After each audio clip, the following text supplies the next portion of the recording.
Durable and non durable goods.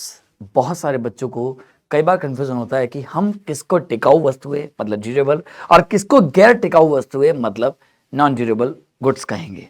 मैं आज आपको सिखाता हूँ। ड्यूरेबल गुड्स एक ऐसे गुड्स होते हैं, टिकाऊ वस्तुएं वो हैं कि जिनको एक बार आप खरीद लेते हैं, परचेस कर लेते हैं तो लॉन्ग टर्म के लिए वर्किंग में रहते हैं, लॉन्ग टर्म तक वो यूज होते हैं।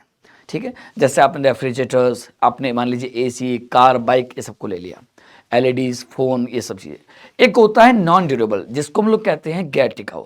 नॉन ड्यूरेबल गुड्स वो गुड्स होते हैं जिनको आप यदि परचेस करते हैं, कंज्यूम करते हैं, तो वो एक टाइम पीरियड के बाद खत्म हो जाते हैं, फिर आपको उनको रीपरचेस करना पड़ता है। जैसे हम लोग फूड आइटम्स की बात करते हैं या ड्रिंकिंग आइटम्स की बात करते हैं या फिर मैं कपड़ों की बात करूं, इन सबको एक चीज़ याद रखिएगा, ड्यूरेबल और नॉन ड्यूरेबल गुड्स में जो नॉन ड्यूरेबल है उसमें कहा जाता है कि 3 साल का टाइम पीरियड, 3 इयर्स का टाइम पीरियड है कि ऐसे गुड्स जो 3 इयर्स से पहले ही कंज्यूम होकर के खत्म हो जाते हैं या फिर 3 साल से पहले तक ही वो यूज़ होते हैं, उनको कहा जाता है नॉन ड्यूरेबल। और याद रहे, जीएस में शानदार तरीके से एसएससी की तैयारी करनी है तो रोज़ 12 बजे मैं क्लास लेता हूँ एसएससी वाला पर।